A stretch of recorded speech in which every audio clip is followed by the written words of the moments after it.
All right, the stream is up. Let me go ahead and share the link.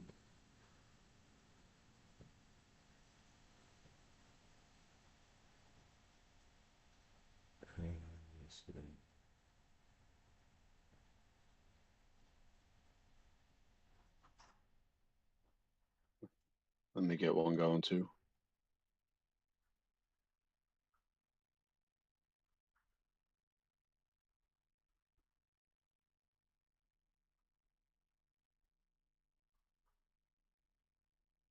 Share, copy link.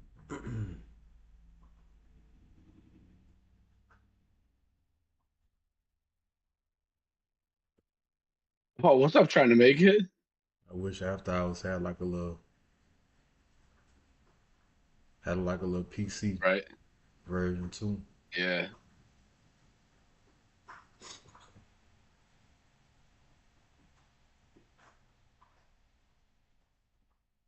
All right, then I dropped the link. Let's see if we can get some people on. Trying to make it, just made it.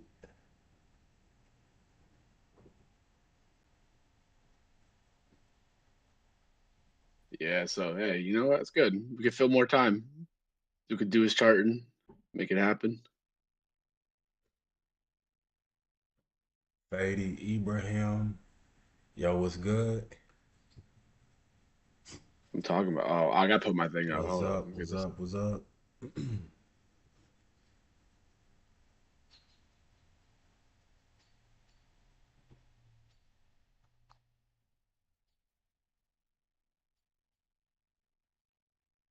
Hey, yo, make it. You in here, bro?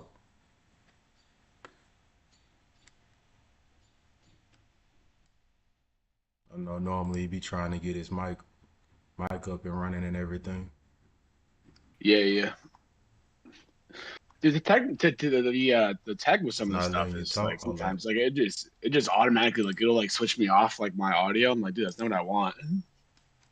It's annoying sometimes.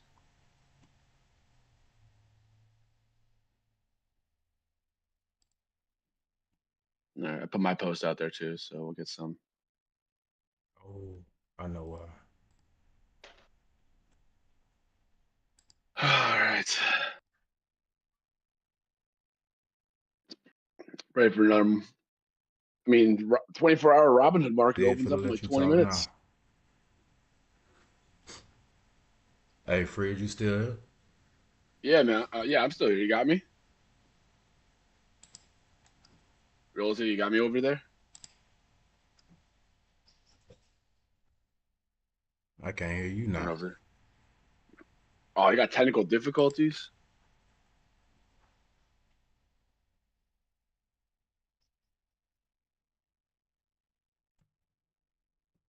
All right, I'm gonna entertain the chat until you get these technical things figured out.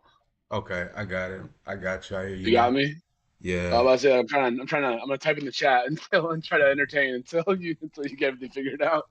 Oh no, I'm gonna go ahead and work this. But what's good, everybody? It's your boy Royalty Trades. Mhm. I got Fridge Financials, and trying to make it here with me on the Kingdom podcast, and we're gonna try to break down a little economic activity, share it along with some charts. You know, get you guys some price targets, your watch list you going, and in the meantime, see how we can help you guys figure out your TA and how to do certain things and look at the market from different perspectives. So, um, how everybody feeling? Hey, Fridge, how you feeling, man? Dude, last week my portfolio like took an absolute like beating. My investment, my long term one. I can pull it up right now on my phone and tell you what I was down for the week. It was I was down about a couple $1,000. Yeah, down about 3 grand on my major portfolio. But it's just I think there's a lot of fear in the market right now. There's people starting to freak out, starting to pull off some of their investments. It's consumer confidence is super down right now. Everyone's nervous, freaking out about tariff implications, inflation, recession fears. It's Yeah, Everyone's freaking out, man. It's crazy, dude. Like, that's why you got to have those hedges against you. So if you're having cover calls, like you would have made some good money on cover calls last week because almost all stocks, I think, were down last week. So you would have made some good money on that one. So yeah, never a bad idea to hedge. yeah. Um, I agree. I'm working on trying to make his permissions right.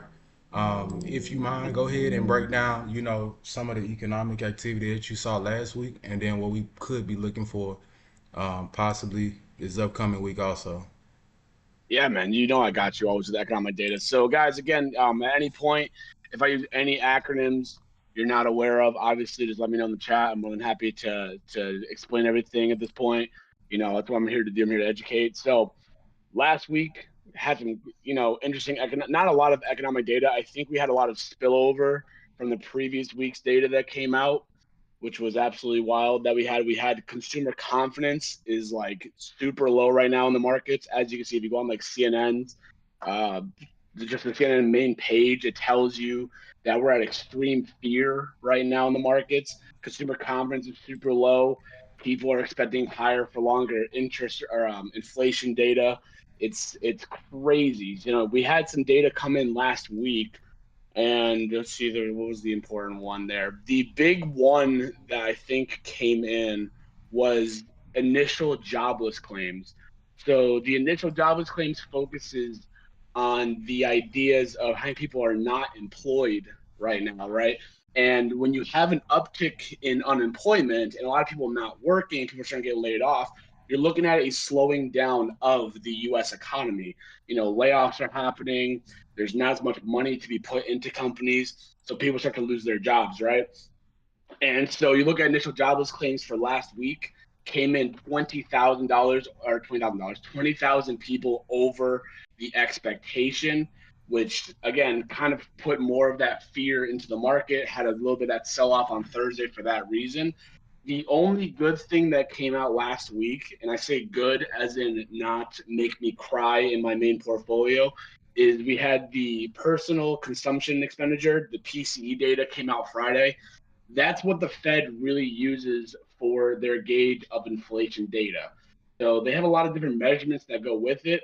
And it's just, this is the major one they look at. They look at really closely of everything. And this one came in right at the expectations. And I could tell you with pretty good confidence, if PCE data came in any higher than the expectations, we would have had a problem and it would have sold off even more on Friday. I'm willing to bet on that one. Um, yeah, 100%. The job creation could definitely dwarf that job loss. I think what's happening now is we're seeing a lot of slowing down in the economy right now. I think if you take a look at a lot of businesses and a lot of the data coming out around that one, you're seeing a lot of slowing down of the growth. The big thing that I think is also important to know with economic data is right now the St. Louis Fed is predicting us to have a negative GDP for quarter one. That means that our economy is very much slowing down. And one of the major indicators of a quote unquote possible recession is if you have two negative GDP quarters. So right now, the St. Louis Fed is predicting us to have a negative GDP for Q1 in 2025. We're having a very, very much slowdown in our economy. And that's why I think people are starting to panic and worry when you start to see job creation slow down, high unemployment rates, you're going to start to see that kind of unwinding of a possible recessionary fear coming into play here. So last week, thankfully, PCE data came in right at expectations. Nothing good, nothing bad. So the market had that kind of relief rally of like 1.5%, I think it was, which is absolutely crazy. This week, we've got more important things to look out for. Starting off tomorrow, we have manufacturing PMI data, which talks about the manufacturing index for the US economy. Anything over 50 means that it's expanding. Anything under 50 means it's contracting. And we saw that happen about 2 weeks ago with services data as well. Chad said, slowing economy and higher jobless claims. Do you think we'll see a rate cut soonish? Chad, and that's a great question. And let me tell you, me and Royalty were talking about this before we started here. The big problem is that you basically can't have your cake and eat it too, right? You can't have it where you have a a growing economy and also interest rates being cut at the same time. Interest rates are only going to start being cut if the Fed starts to pivot and see a pivot in the economy. You see a slowing economy, you see higher jobless claims, you're going to be looking at the Fed looking at positioning a possible rate cut coming into play. At one point, they were only pricing in one rate cut at the beginning of the year. Right now, we're looking at two rate cuts priced in now because we have a slower economy, business is slowing, jobless claims are going up. You're seeing a big kind of switch in the U.S. economy right now. So I think the market is trying to price in two rate cuts now instead of one. So a huge difference. But again, you can't have it both ways. Either you get this kind of pivot in the economy and you get a switch, and then the Fed jumps in and starts to cut rates to kind of keep it kind of like that soft landing approach, or we keep having our economy growing, but the interest rates stay higher for longer.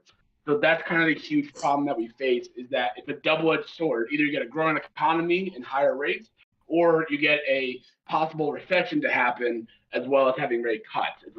And this is why everybody says Jerome Powell is looking for that soft landing approach.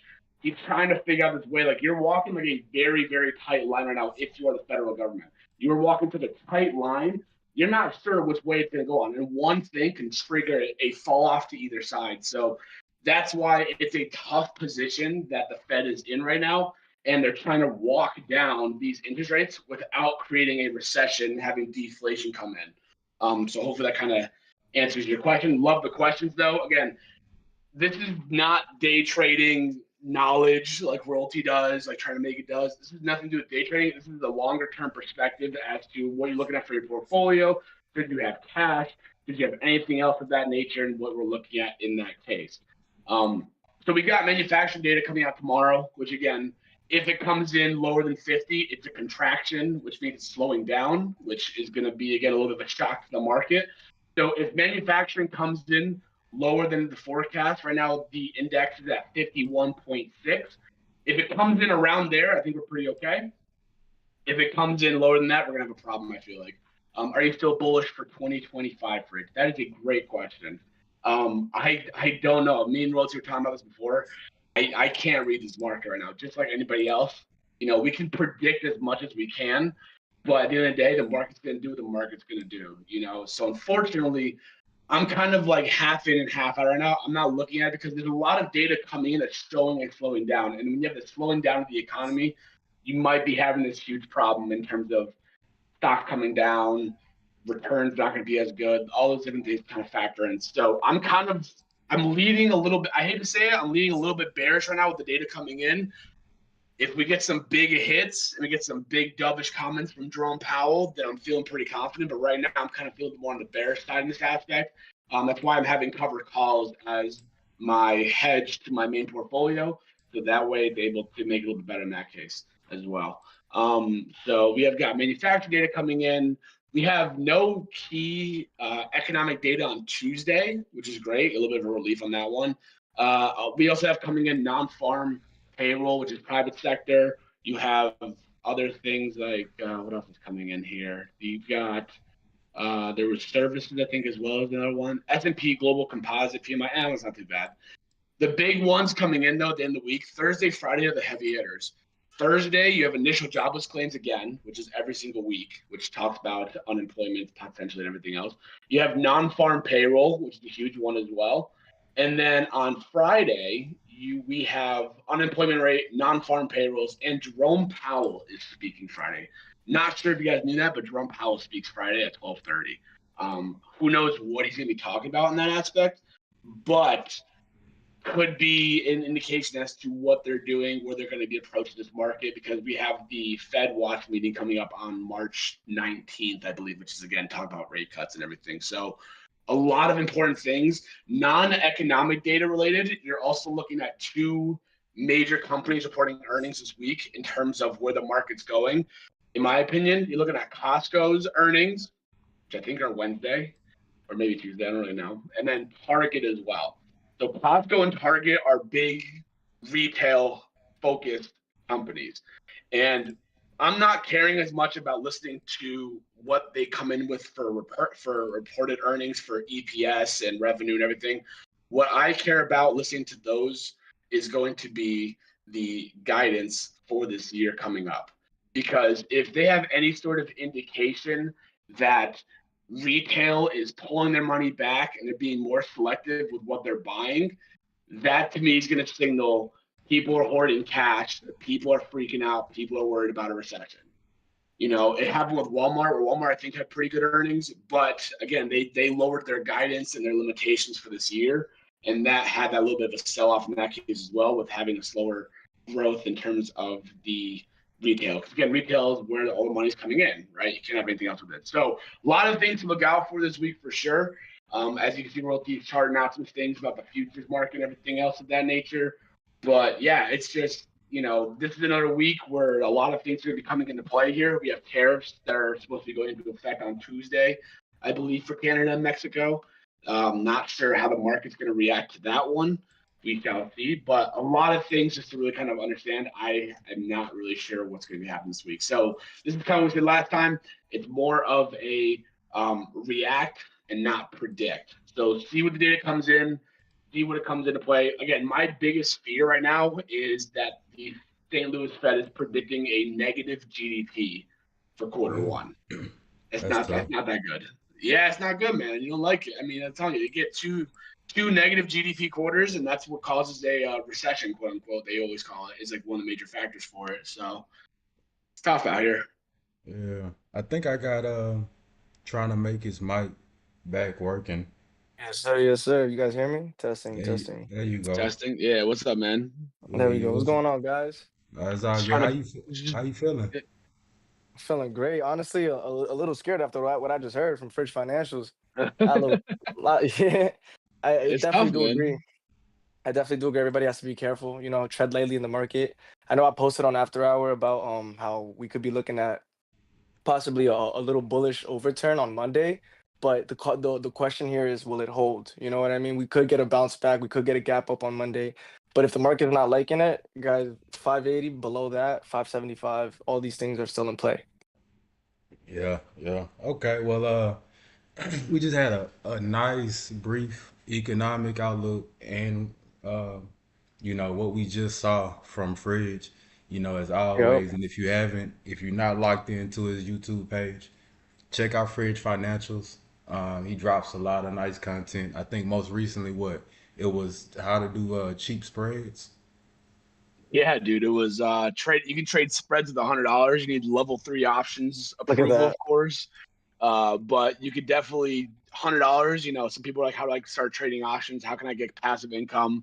I got $1,000 to my name. What do I do with it? So you can do spreads as well, which is really a nice way of doing it. A little bit more risk to the risk reward isn't as good. It's not as promising, but if you want to start getting into the game, think about trading spreads, think about selling options. We don't have the cash collateral for it.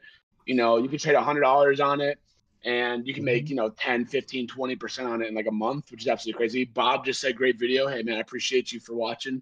That video's got like 800 views, which is absolutely wild. I don't think I've had a video that much do that well in so long. So thank Oh, you it's guys just a all for start. watching that. Yeah, man, it's crazy, dude. But, it's definitely like one of those things where it's options can be terrifying, but if you know how to work the right things, it's not as bad as you think, and you can put yourself in a great position. So feel free to check Mm-hmm. that out as well. Again, on After Hours, I post a lot of things about economic data. I'll do a nice write up tonight, probably after the live stream, about what I just mumbled for the last 20 minutes of my time here. So I'll kind of pull up some charts and put some things in After Hours for everybody as well. So make sure you check it out there as well as we go. All right. Appreciate it. Let's go ahead and start off since we got the economic outlook and we gotta kind of tread lightly on how fast we become bullish, Mm-hmm. and how much confirmation we need to see. I'm Yeah. gonna go ahead and give my little targets and outlook on what we saw briefly in the market on the spies and the Q, and then also we can go over probably some of Nvidia's levels since we just saw them have that muted earnings reaction over the past week, and we'll go from there and let you show some of your levels too, trying to make it and give some of your confluence levels that you see also. So let's go ahead and jump into it with the SPY first. So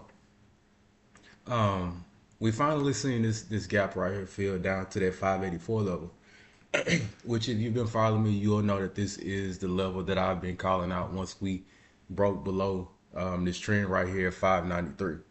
So now that we're finally breaking, or we broke past this level and we filled this gap, around this time right here, let's say Wednesday, Thursday, I'm not gonna lie, we saw a lot of fearful people in the market. You know, nobody was really knowing what was gonna happen. You know, overnight. You know, from a day to day point of view. I mean, I was nervous because I didn't know how far it'd melt down. But I know a lot of people um, wasn't sure when the bottom was gonna touch. Um, and if you're a long term investor, kind of like Fridge, I know you probably didn't want to open your portfolio and just look and see how bad the blood was. But you know, things like that happen, and this is a pullback that you definitely will want to see in the market as an investor. I mean, y'all agree with that? Yeah, I Yeah, definitely man. do agree with that. Yeah. Definitely. So I said I was I was down 3 grand at one point. I was like, all right, Yeah. well, just creates. I was looking for. I know you saw Rotate in Discord. I was looking for a day to open up a covered call on my portfolio because I was like, dude, I gotta hedge my position somehow. But it's like every day it goes down.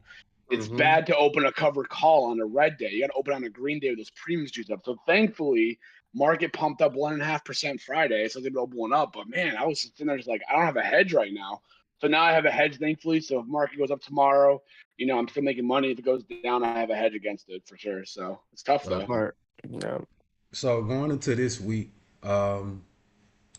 what I'll be watching for is to see how we hold above this 595 level. So if we want to look at the market from a longer perspective, just over the previous weeks, we've been slowly watching, you know, SPY break all-time highs just briefly before making the next downturn.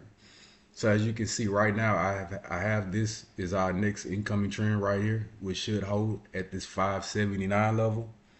And then right now, going into the end of Friday, I kept saying buy the dip. This is the dip. This is the once or twice opportunity that you can buy the dip and you know, actually swing calls at cheaper prices. So we've reclaimed this second level of trend right here, and it's gonna look to want to build above this 593 level going into this upcoming week. So if we watch a lot of our support, well, I'm not gonna say support, but halfway is around this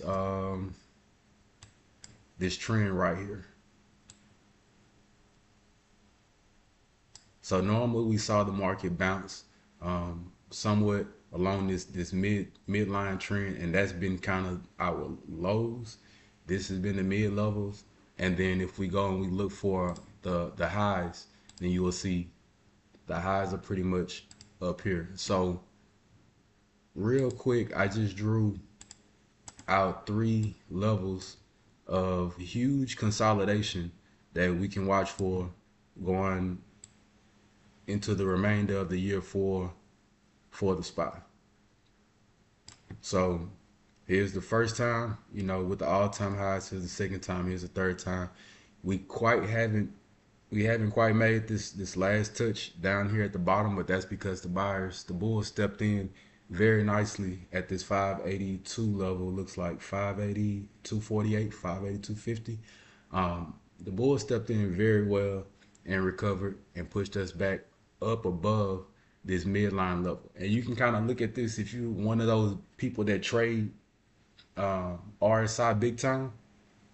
As you know, the RSI has the below 30 that's oversold, the 50 that's neutral, and then above 70. And you can kind of look at this somewhat kind of like looking at an RSI. So now that it's just now retracing this middle line right here, we can consider this a neutral area for the SPY above 593, and we could possibly retest this 600 level also. But the thing is, you're going to see a lot of actual resistance, rising resistance right here. And this is just looking at it from an old trend level. You see, we have a bounce here. We had a bounce here, and then once it broke, this was a key level that it broke to where it actually retested and continued to flush off. So this is where you start seeing rising resistance, a retest here before it pulls back down and wants to consolidate within these bigger levels. So that's my biggest thing on how I do the analysis on the market. I'm always paying attention to the actual bigger levels, so that way I choose not to get, us, me or the group caught up into a mid level and looking for whether, either the market is done selling off or whether it's trying to recover. So as of right now, for me, this orange line down here at the bottom, it's gonna be somewhere around where this got bought up. So as long as we don't gap below this 582 level on the SPY, then I would say that it's a healthy dip buy going into the summertime or the spring and into the summertime for the SPY, as long as we don't lose this level right here at 582. Not saying that we're fully bullish right now at the moment, but we could possibly come back down just to accumulate some more shares or some more buys down here before attempting to go back above the mid level and then continue to repush up here back toward all-time highs and above this 614, 613 level. So we just kind of gonna need to see the actual Mag 7 work in unison, Costco and all of those that have parts in the Qs and the SPY.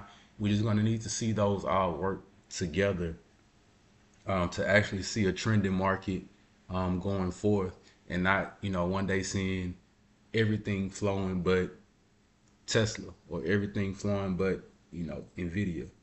Everything's gonna need to push in a unison. So this is my breakdown for SPY. As you can see, it's still a trending channel, upwards channel. It might be very, very slow as far as the trending channel goes, but it's definitely still an uptrend, and it's still healthy in the SPY. We're not trending to the downside. We're just making a slow movement up until we figure out what um, Trump and his homeboy Jerome Powell is going to actually decide on and agree on. Trump not making it easy, man. He's definitely not making the market easy. How y'all feel about that? I honestly feel like there's a lot of volatility behind his words and a lot of like decision making that's too like I don't want to say compulsive because I don't know, what goes on behind the scenes, but it feels like every day is something new, something different, you know? And it's very hard to trade with that. So that's why, like Fridge said, you have to like kind of trade with what's going on instead of trying to predict the future. Yeah, Yeah, man, I would have to agree with that. I mean, he just that's the thing is that like I said, like we're all talking about here is it's just one word or one sentence that he could say just flips the whole market on its head. We watched it with tariff talks a while ago. Tariff talks came out, market was down 1%, pre-market was down 1%. Then he comes back and says, "Oh no, it's okay. Like I'm going to push it back 30 days, whatever." Market rallies back 1%, right? Like now he's talking about he puts crypto reserves in a talk today. And what happens to Bitcoin? Up 5% or whatever it is now, 6%, whatever it possibly is. Like, it's just there's so many things that like he has the power over right now where it's like the market is still getting used to an unfiltered president, so to speak.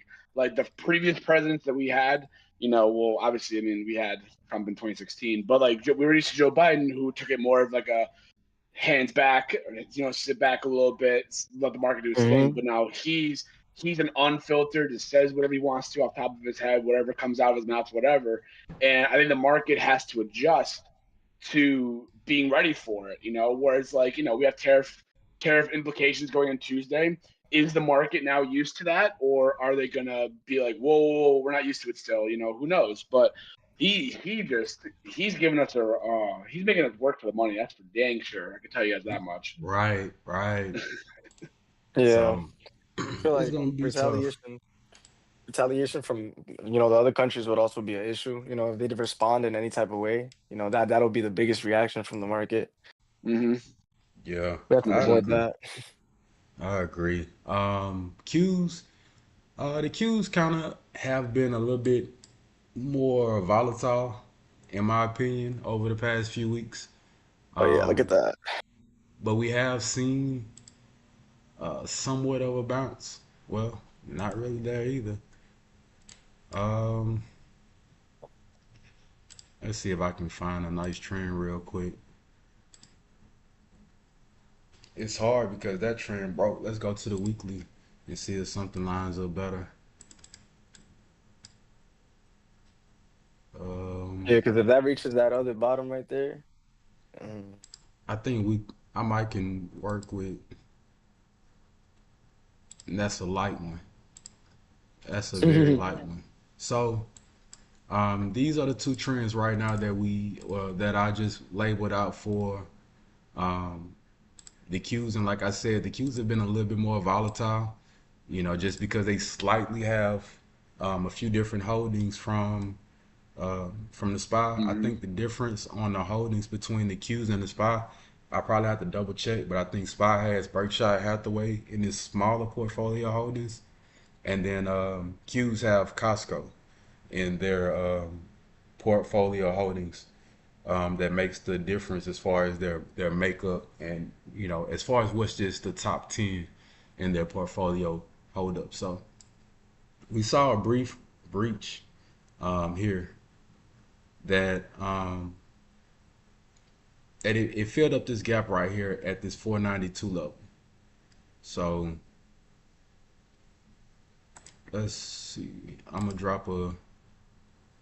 drop a line right here. Well, I guess it hasn't quite filled it yet. So it still has a temporary fill right here at this 493 area. And if we breach this, that'll be the next one we'll see. We'll probably see an overreaction once this trend breaks to fill this a little bit and then bounce around this 489 level. Um, I hate drawing you because I always draw it in reverse, but we'll see a bounce somewhere around here to this 489 to 484 level, and that's if we see um, another trickle back to the downside. As far as what we've seen so far, like I said, we've seen this trend right here get respected and it bounced back up from here.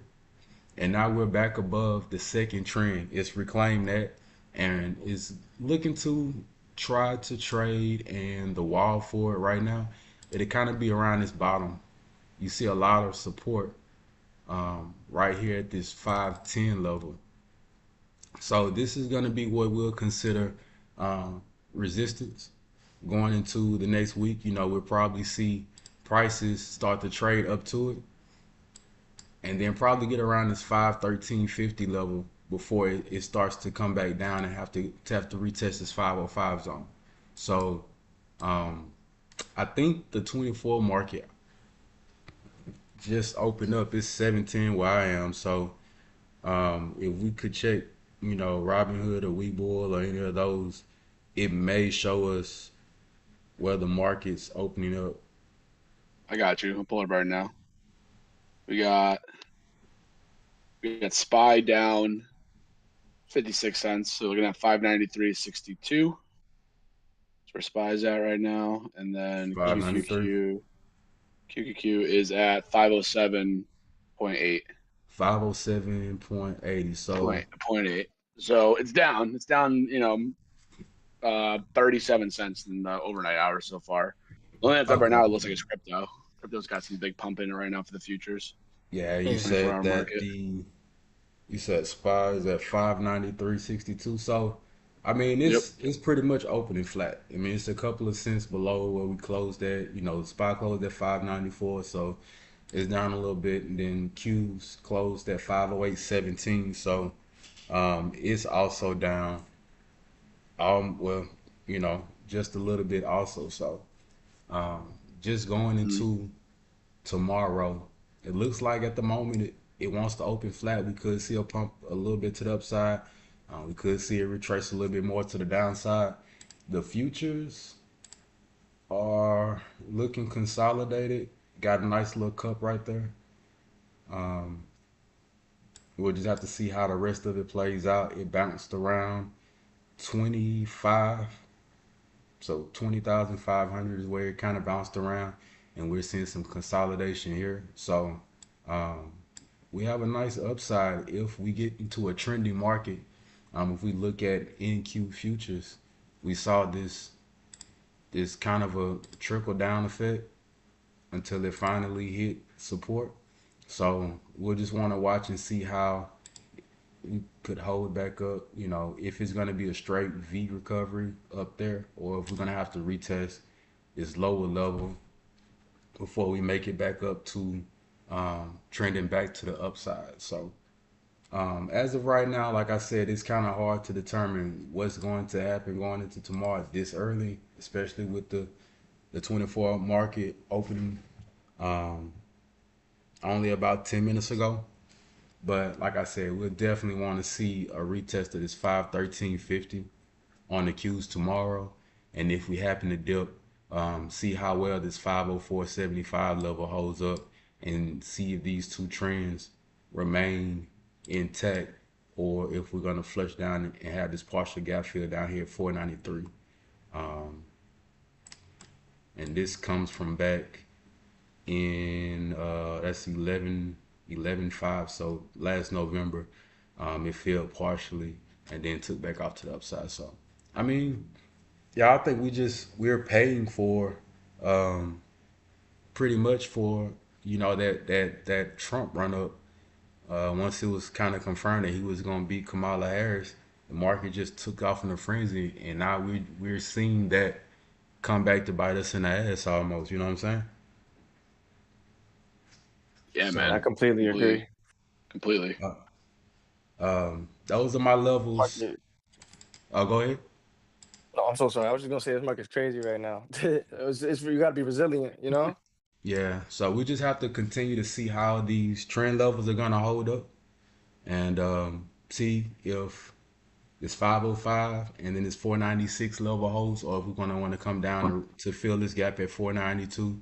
I have underlying support down here at 485, but let's watch for 515 first to see if we can reclaim those levels, and then for SPY, I'm going to be watching to see, since we have filled this gap to the downside, see how the support at 595.75 holds up, and see if we can reclaim those levels in order to push back up and make these all-time highs. So let's check that out and carry that into um, next week and see how that lines up. So next thing I want to do is I want to talk about Nvidia's earnings.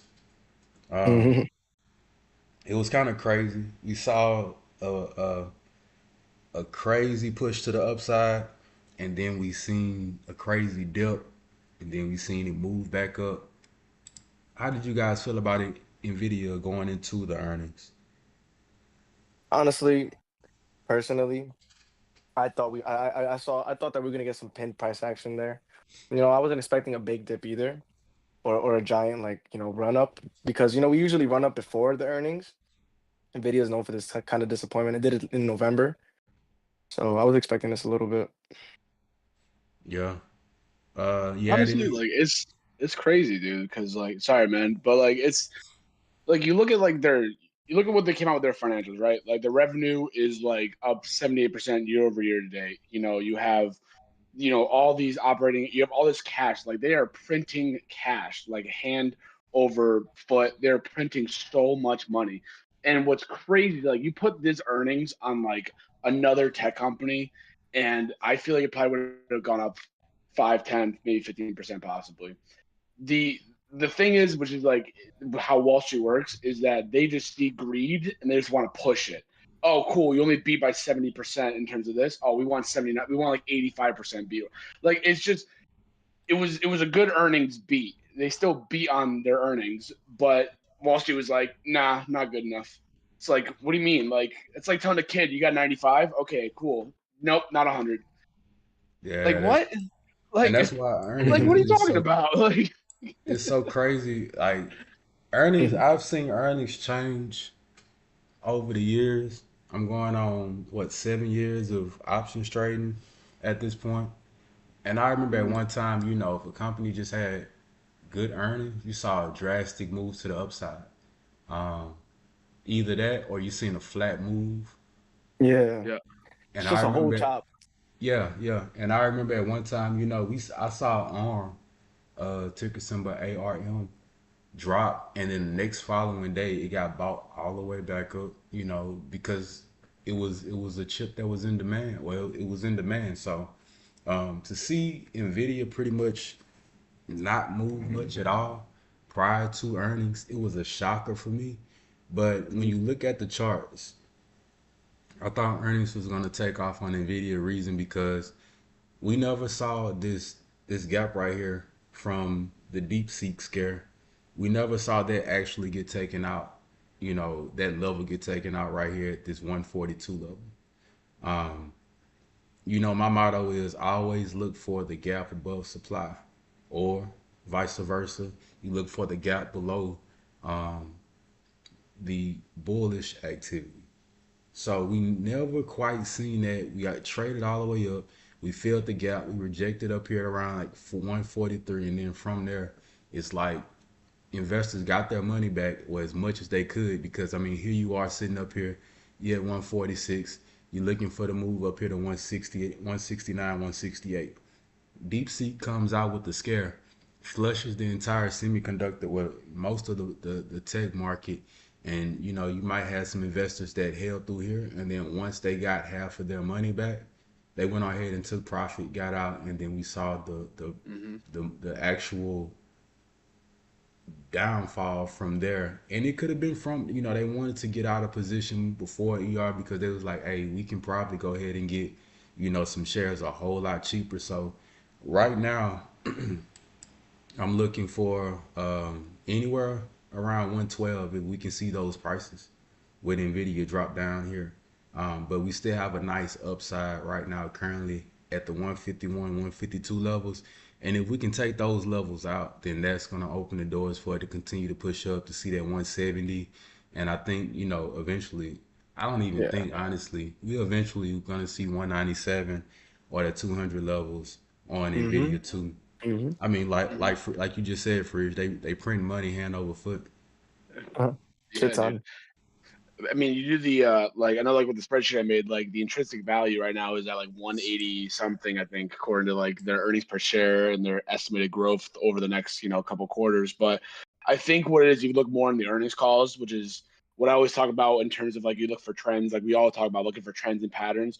If you look at their last four earnings calls, their revenue was the lowest beat percent. So it was 6%, then 4%, then 5.8, and now it's 3.13. So I feel like you're looking at those things with revenues and earnings per shares, they're beating, but they're beating, it's getting lower and lower and lower. It was 8%, now it's 6%, then it's 4%. Then maybe the market's going to think, well, maybe it's going to be a miss. Maybe it's going to keep trending downwards in terms of earnings per shares and revenue. Maybe they're starting to kind of factor that in and be like, they're not beating as much as we're used to. Maybe it's starting to kind of finally start to slow down as a company, possibly. Their cash flow is amazing. What the amount of what they make is amazing. I think it's just people are going to see that you're not going to get those maybe 30%, 40% returns in a year anymore. You might get, 15 to 20 maybe because it's starting to slow down possibly. I think the market's starting to kind of read into that a little bit too, which is, always an interesting thing to kind of consider as well. Yeah, what I read Yeah. that Nvidia had a rise in share, a rise in sales, and then it had a rise in profits. So Mm. they said that it brought in 11 billion from its new Blackwell AI chips. Hmm. So I mean, like you said, they print money. Um, they said one of the analysts said that they blame the stock's fall on narrower profits in China. Oh, Interesting. could be. Yeah. Yeah. I know there's people So talking about like the tariffs and stuff like that, like could also like start to impact some margins, and a lot of companies, from what people are saying, is that the implications are going to be they're going to start eating away into the margins of companies, which could also have a huge impact on their earnings. yeah. And right now, Nvidia is actually supposedly underperforming the S&P right now, which I can see it just because it's been stagnant. It hasn't quite moved when the rest of the market was moving. Like Mm-hmm. we seen Meta that's actually been pushing. We watched Apple push. We watched a lot of other tickers pushing, and we just kind of seen um, Nvidia make this little downward channel earlier on right here, Mhm.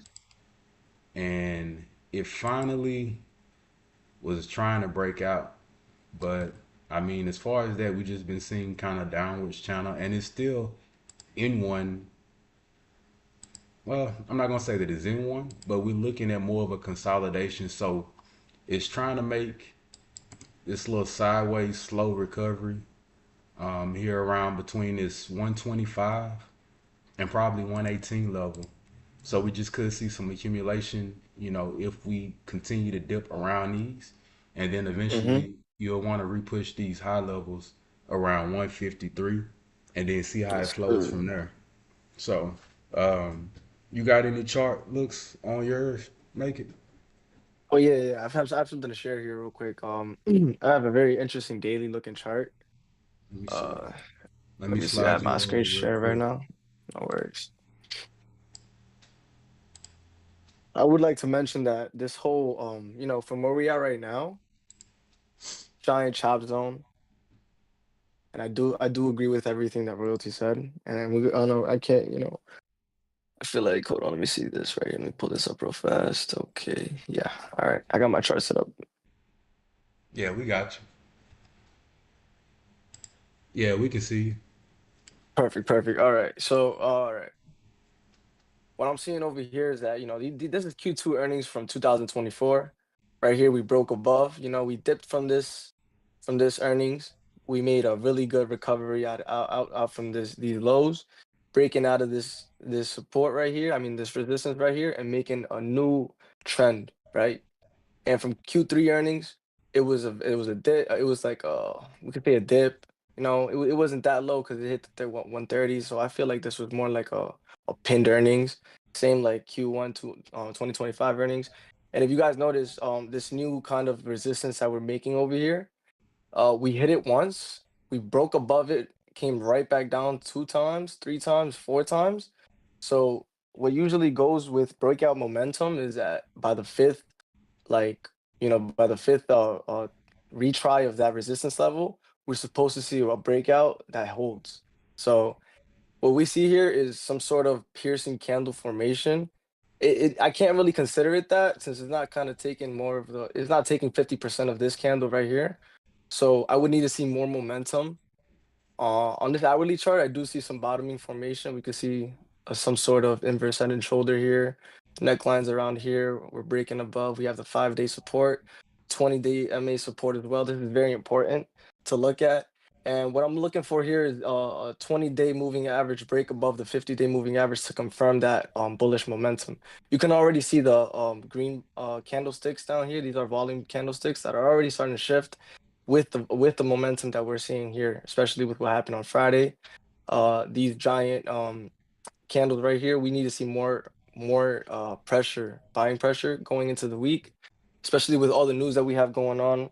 It's definitely good and important to tread lightly and be wary of these resistance levels, because once we do break above the 50-day, the 200-day is going to be an important resistance level to break out of. And then back on the daily, we'll have to regain the 5-day moving average and then start making its way out of this wedge that I see right here. So all in all, I feel like Nvidia is in a position where it can make or break, because we're holding this 200-day moving average right here. Last time we did that, we had a good run, which is what led to this run all the way up to 142 after the 113 lows. And same kind of story we got going on here. We're reversing off the 200-day.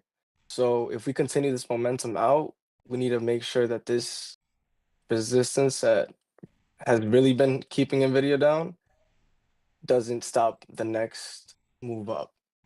So that's really kind of my input on that. We're gonna just watch levels above 126 for to be able to target 130. Above 130, then we could see 135, etc. If we lose this very important 116 level, we could see prior lows and possibly retest. Sorry about that. Gotta get that fixed. Possibly retest the bottom of this wedge right here if we have bad news and the rest of the stuff right there. So yes, I'll pass this back to Royalty and see what he thinks. Um, I was writing down your levels just because I try to make sure, anything y'all come out with, I try to make sure that I keep those levels in mind too. Just, the same way you can use indicators and confluence, we can use solid traders. as confluence with some of our levels too. So I always try to keep your levels in mind also um, to see how that can Appreciate you. help me out too. But I just think it's gonna be interesting. Um, let's see if I can get my chart back up. Um, like you said, this 126. As long Very as we're interested to see if above, we touch the back. yeah, Yeah. yeah. So I think as long as we can up, if we can hold above this 115 level for me, as long as we hold above there, I think we'll be good. Like I said, we could see this little funky triangle pattern hold sideways, and it'll just keep us possibly just below this 140, 141, 142 level pre deep seek scare. Let's call it that. But pre deep seek scare, we could see prices continue to trade within this range here below 141 until prices finally gap up, and then we see the move up to 152, and then we gather and we run from there. If we break in anywhere below 112 or 113, I think it's gonna be an automatic buy. So even if I go out longer, you kind of see this purple trend right here get held up, over the time. Once it got bullish, we held it here. It came back around here. Then it came and it retested it and it got bought back up here, here, and here. So I think as long as we hold this trend right here above this 117 level, 116, I think that will be good. So um, that'd be pretty dope. Um, I wanted to look at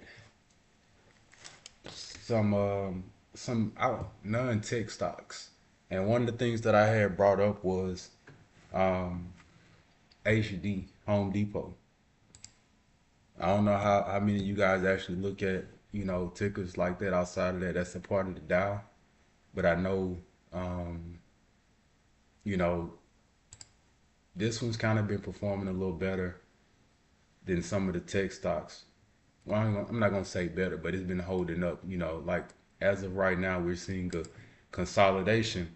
But I did a little research. I think it just had earnings um, Tuesday on the 25th.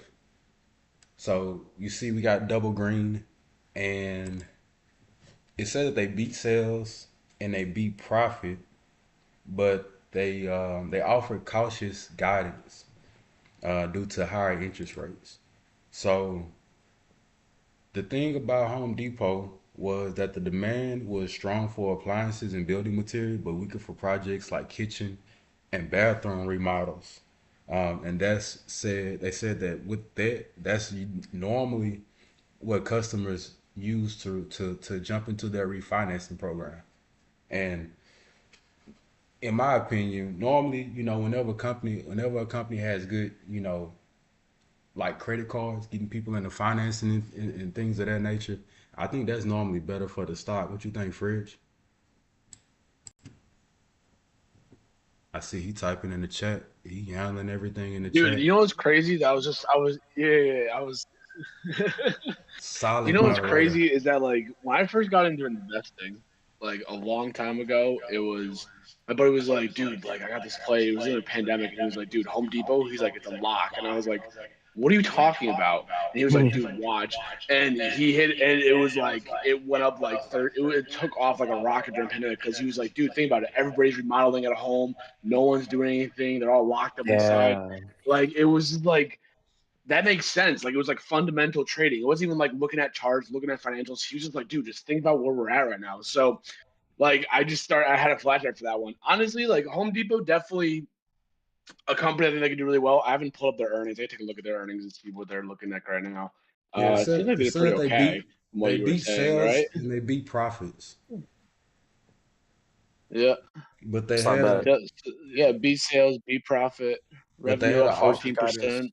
They had a cautious guidance due to high interest rates, and like I said, they was worried about customers. They had weaker guidance for projects like kitchen and bathroom remodels, and they said I guess that takes the most Yeah. money to do, and so they wasn't getting as many customers to use their financing program, which I mean, it looks like it caused a little bit of stagnation. It's good because people are spending money there because they're still doing projects, but they want some long term, Mm. financing to get some interest rates and get some extra cash out, off of people using their credit. You know what I'm saying? So Yeah, I think it's definitely one of those things where also you think about in terms of the overall economic perspective. A lot of people are probably spending money in specific ways right now. They're probably holding cash a little more. I think I saw a thing from I don't know if it was Bank of America or some other bank where it was like their cash holdings are pretty close to all time, not all time highs, but they're pretty much up to like these very high levels of people holding on to cash, probably because of the fear in the market and everything else. So chances are you're probably not looking at wanting to splash the cash on a home remodel if there's a fear of recession coming into play and everything else, because then hey, you get laid off, lose your job. Oh, I got paid for this remodel in my kitchen or in my house. That could be also swaying people from being like, what's a necessity to spend money on? What's a want? Do I want to remodel my kitchen or do I need to remodel it? Probably Mhm. looking at it as a want more than anything else. So I think right now with that idea, like you were saying, also like interest rates make a huge thing on it.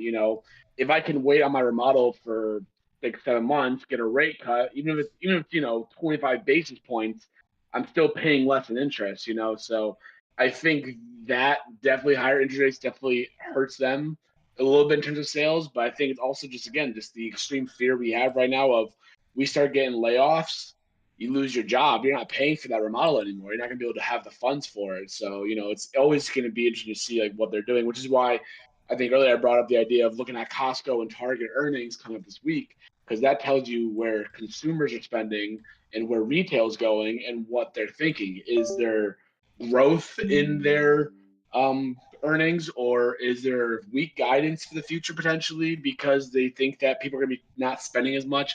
It'll be a interesting play. I haven't looked at Home Depot in so long.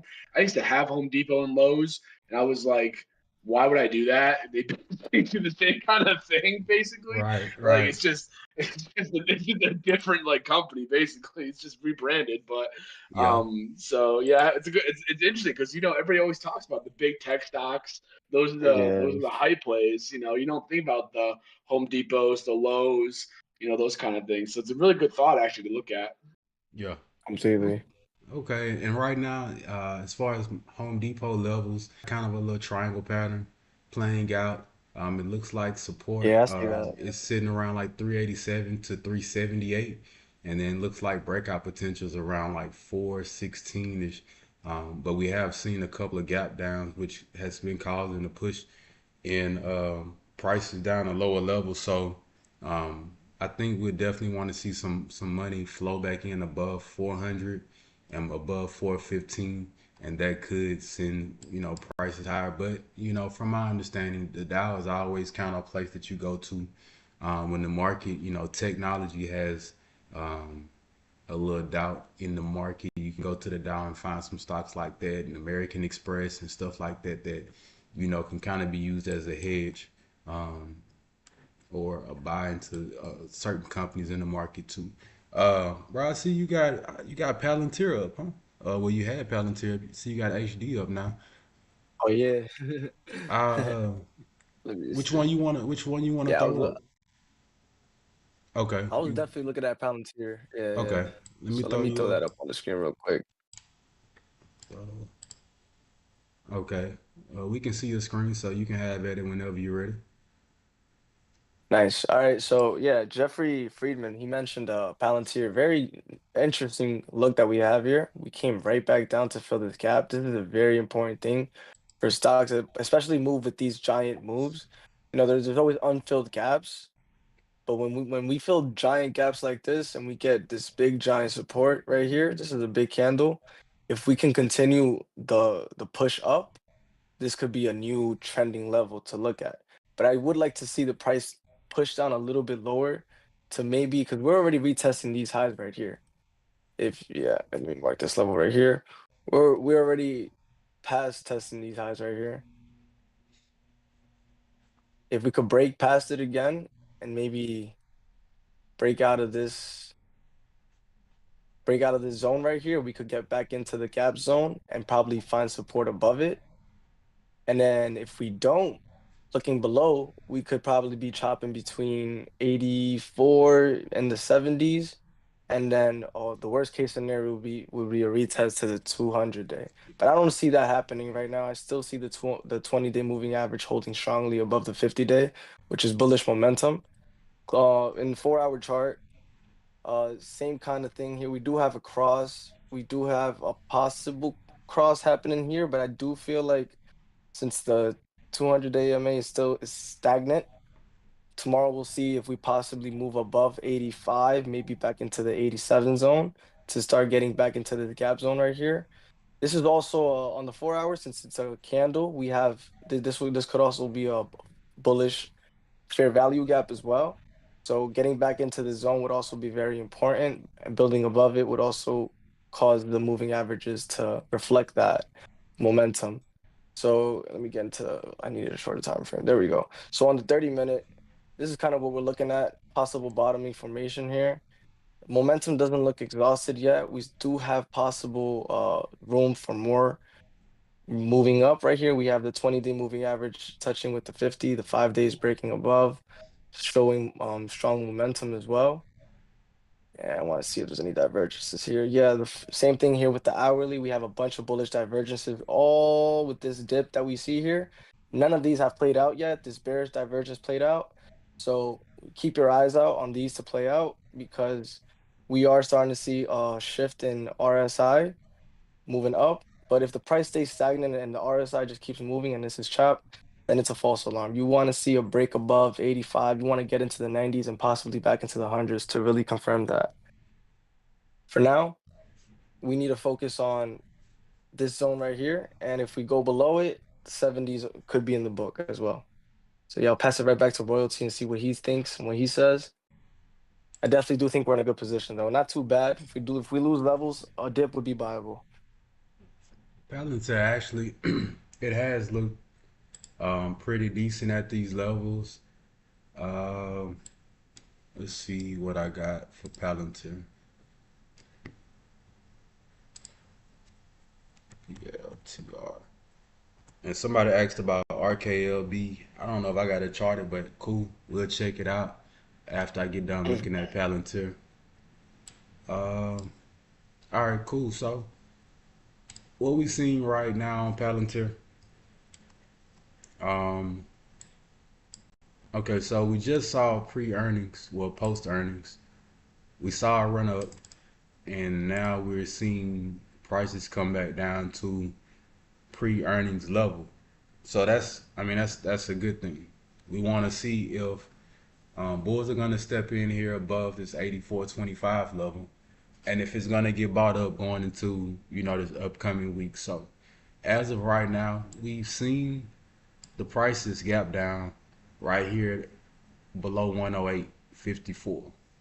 So as of right now, everything back up to this 108 level to me is clean price action.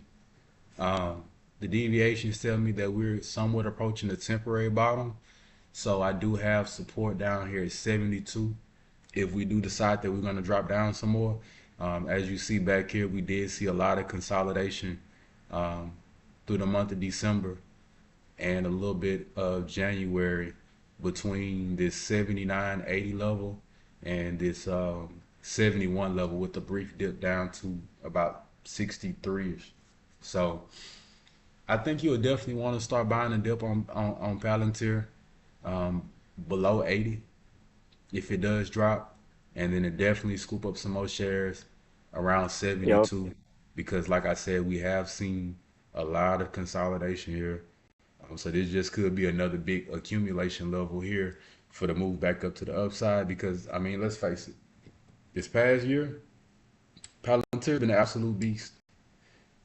I mean, if we go back and look at his recent history, just check out the gaps that it's left behind, that it still hasn't filled, and probably just because the company was trading, you know, well above where it should have been. I'm not sure if it's overvalued or undervalued, but the chart shows that whoever wanted to buy in this, they was buying it, and they've been pushing the prices ever since. So that's just what we're gonna have to look for I think that it's in a buy zone now, and anything below this 84 level, as long as it doesn't gap down again to create more supply like it did around 108, I think that this is a good move back up to the hundreds. Um, we just got a lot of resistance right here in this 87 and 90 range. We need to get back above that, and then we can go shoot back up to 97, and then make a move up to 111 to see if we can take out that little supply zone right there and keep prices moving. So it looks healthy. I'm not gonna fake and say that it's gonna keep dropping down to this $45 level, because I don't know honestly whether they're gonna allow it to get right there right now. So you can just keep it moving. With Palantir, like I said, anything below this $80 range, you can start scooping up some shares of some long dated calls and see if this consolidated level right here holds up. Now, one thing I can see is if it gets stuck in between this level, the same way it consolidated and it made that move up, you can see a consolidation sideways and then make that move down also. So that is an option also. That's something that you want to take note of. This is just, something that you pay attention to in this from years of trading. You notice if something gets stuck in the consolidated zone too long without moving back up to the upside, they'll exhaust the price in that range, and then they'll push it even lower so they can get even lower prices on a good company or a profitable company in the future. So that's my take on PLTR. And now I go check out what's the name? RKLB, Rocket Lab.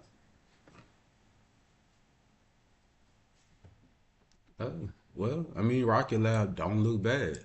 So, I mean, it almost looked like Palantir almost, as far as the charts go, but it's definitely oversold. It does have a few more gaps around 13 and 11. Kind of news they got. Class action lawsuit has been filed against Rocket Lab, encourage investors to contact firm.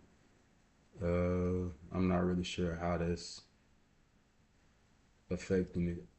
And then they just had earnings look like. Yeah. Okay, so they went kind of a 50-50 on the revenue and then the earnings. So it's trying to fill this gap down to 1475. Let's see if we can chart it real quick. And I'm gonna go ahead. Instead of using trend lines, I'm gonna set it up with the GAN fan. So we saw just a straight bottom around this $3.54 range, and it held there for all of 2022, all of 2023, and some of 2024. It just held that $3.50 range. So I'll start a GAN fan with the bottom right there, just because it moved up, with so much volatility to the upside. And then I'll scale down and look for the next level of a trend.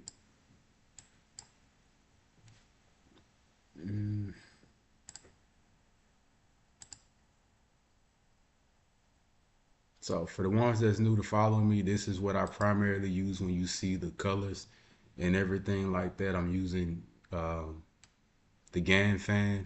It's been designed by a guy named W.D. Gann. I read a book on him about one of his trading styles, and this what he primarily used, and it's based off of Fibonacci levels, but in the fan zone. So one thing that I like about the GAN fan, is that it doesn't fluctuate and it doesn't repaint like some of your other indicators. I had a TA discussion with the Discord yesterday, and we talked about lagging indicators. We talked about MACD. We talked about RSI, and it's nothing against them. Sometimes when you see price action getting manipulated, post earnings or something like that, or some bad news, you'll see the RSI kind of bottom out. I think I got okay, cool. So you'll see the RSI kind of bottom out. So here it got, to the 50, and then it finally shot back up, and we saw the price action get respected. But sometimes post earnings, you'll see it bottom out and go below 30. In this point, this one hasn't quite yet. But you'll see the price action go below 30, but you won't see the actual prices reflect on the chart. And then it makes another move lower. And that's because, like I said, it doesn't always give a true look on the RSI. But as long as it's reacting and you see the RSI and the actual price action is in sync, I was trying to make it use it every day to make trades and confluences and predict the upside movement to it. So you just have to have your own kind of feeling to how to use certain indicators. The game fan is mine because it doesn't move, it doesn't fluctuate. These prices are always going to stay there. It may break Yeah. and come down, but it's always going to come back and retest this trend. So it gives me a more of a stationary price target. Let's say if we break this trend here, where we have another trend down here at $5, at $10 until it reclaims its uptrend to where it can skyrocket back up above $15, $16, and it gives you a better sense of when to average down and when to buy.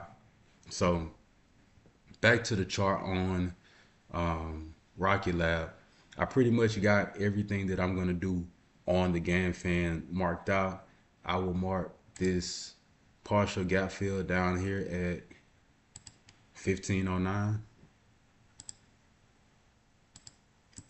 and I would definitely look for prices to get filled anywhere around this $15 level. If it does, we could possibly see it get filled down here at this 12, but it's not as big of a demand zone as much as this level right here. So if you're buying RKLB, I would look for any dip below this $15. It'll be an automatic buy for me because that lets me know investors they like this level and then they're gonna like this level too. So it'll be an automatic grab anywhere in here. Definitely grab at the mid $10 range, back up to 15, and then see if it can reclaim this uptrend that it had like right here. See if it can go ahead and make that kind of a U-shaped recovery, somewhere down here at this $10, $11 range before making the moves back up, because it's gonna come back and retest these lines eventually. It's gonna come back and retest 23, $24. It's gonna come back and retest the 17, 18, $19 range. Like these levels are gonna come back and get retested. And then if you're just a long-term investor in some of this stuff, it's gonna come back. You just have to have solid levels to average down, so that way you're not buying in, way up here at the top to where it's just trending, and you're riding the trend and you buy in up here where it's better risk to reward down here at 21. It's better risk to reward down here at 14, $15. So that's my take on RKLB Rocket Lab. Long term, I think anything below $15 is going to be a great buy up, or somewhere that you can average down if you're buying shares, some of that. So um, locking in. Oh yeah, I see Cube in here. Look at Hood, Palantir. Um, Maker, you got something that you wanna show to the family? I was gonna ask you about what do you think about Amazon? Like, how have you been feeling about Amazon recently? I think I don't know. I feel like we probably found a temporary bottom. Daily looks super oversold. Bounce looks kind of all right. I feel like if we regain and put like key levels, maybe we could see some type of push towards 225, maybe 230 back into the wedge. What do you think? Amazon, Amazon's been dope. If you follow me, and I think I posted, I liked Amazon when it was flushing. We filled a couple of gaps, Yes, sir. one, two, three gaps to the downside, and we reclaimed trend around 209, 208. We didn't dip too far. I think the lowest we went was 204 before That we was a started to good dip. push back up. Yeah, I remember you scalped a really good dip, and Oh yeah, from that 214 level when we dropped all the way down. Yeah, And we could have actually held that 212 because I think it actually dropped all the way back down to 208. But if I look at my alerts, like, bro, what I'm gonna do is I'm going to I'm gonna have to word the description on the alerts a little better. And what I'm gonna try to do is when y'all get the alerts in the group, Yeah. instead of it just saying like, bottom of the buy zone or top in the buy zone, I'm gonna try to put like once it gets here, bottom of the buy zone by 213 calls. So that Mm. way, the price drives back down, we can always get that Yep. 213 retest, and then that'll be the price target. And we can make money like that every day. So I think I was showing them guys in the Discord earlier today. We saw Bitcoin actually jump, all the way back up to 93, and I went to go find and see when it got alerted because I was like, damn, we missed that actual flush um, into the buy zone, bro. It flushed down at 3:20 a.m. my time. It hit the buy zone down here at 79, and then by the time 7:30 hit, it was already back up to 81 4. So I think what I'm gonna try to do now is start putting like what contracts to buy, so Follow through. Yeah. that way you can catch the bottom and then the top, and then you know try to make it easier for everybody to day trade and know what contract to get into and out. But if we hold up this 208 level, we got this gap down up here around 225. I can see that being the next target to the upside. You think we double bottoming here? Uh, I'm not gonna call Would it you early. consider it? Not It, yet, it's right? it's possible. It's definitely possible. Above Um, 219, I'll call it. I Hold feel on. like. Well, I see you got your chart up. Let's see what you got. Yeah. Okay, go ahead. I I feel got like you. above 219, yeah, but yeah, above 219 right here is the neckline in my perspective. I box out this little zone because I really hope it's the bottom. You know what I mean? That's the only thing in the market. You always have to be very technical with things. And It's it's 200 day. holding above that 200. Yeah, yeah, exactly.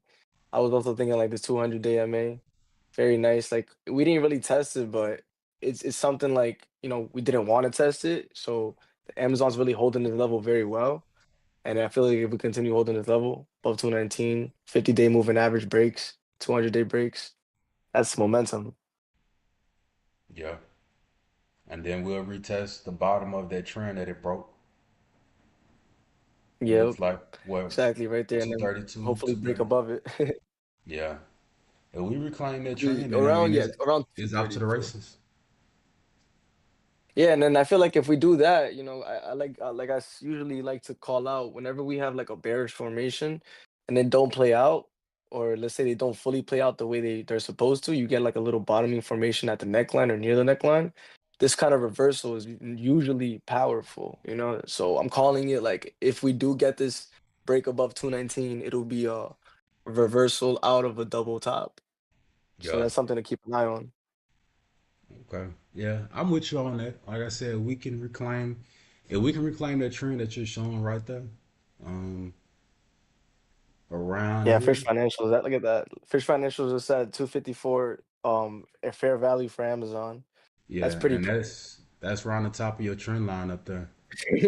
yeah, literally. That's a break out of the wedge. So there you go with It's that. possible, man. It Look, is, it is. I'm with the post office, and that's what we delivering every day. Um, I talked to some of the UPS drivers, and we had contracts and stuff we had contracts with Amazon, but Amazon has been expanding, and they're having their own delivery services and stuff like that. So Mm. back in the day when I first started, we seen tons of Amazon traffic come through and stuff like that. And then now that since they're building factories and stuff like that, like us, FedEx, UPS, we're all seeing our package volume kind of divert.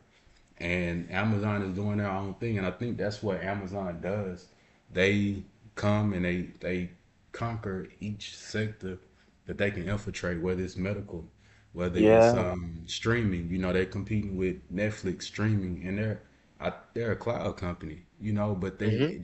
Bezos does everything he can in order to get revenue and compete with every sector that there is. So, I mean, how can you not invest in a company like Amazon? You know what I'm saying? So, That's true. That's true. And then the Basel, we broke the Basel wall, right? That was a nice little meme back in like the summertime. So right. just the fact that we broke that, if we keep range and we keep like levels above that 200 wall, it's looking good, Then we could say we hit a near term bottom. Yeah, yeah. I can take that. Looking at your RSI, I think we retest this 50, and that's gonna be the make or Look at break. that daily. Yeah. So it's already touched. Barely, it's barely a double touch on the 30 on the RSI. And as you can see, Hmm. if you go back to August on that daily RSI on your chart right here, right now, if you go back to August where the RSI bottomed out down Ah, here, I see it that. I took see off that. after that. You know, they loaded up shares. That was a But 26 RSI test. Look at that. So it always is possible because the 26 RSI test from here would be just a 200-day MA test.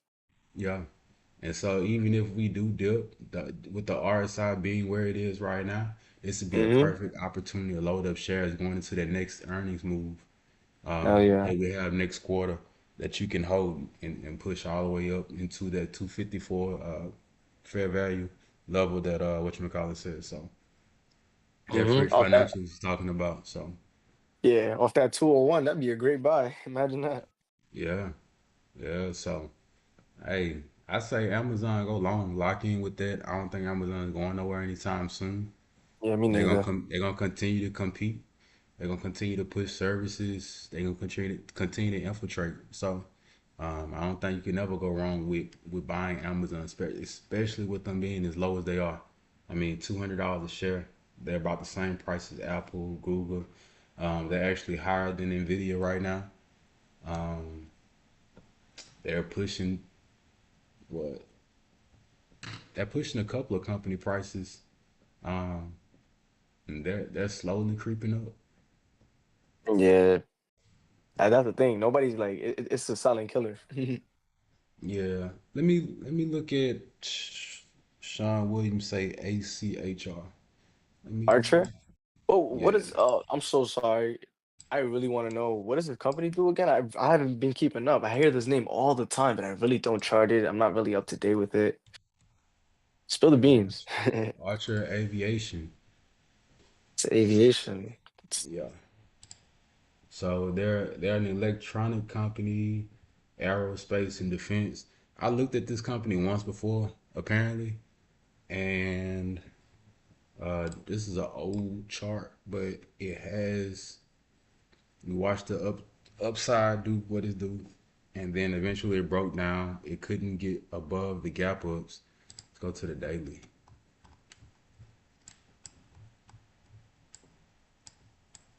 So yeah, that's quite the chart.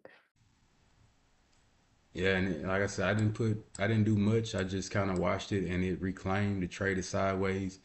It kept getting screwed over by this $10 range, and it tried to gap above it and retested these highs.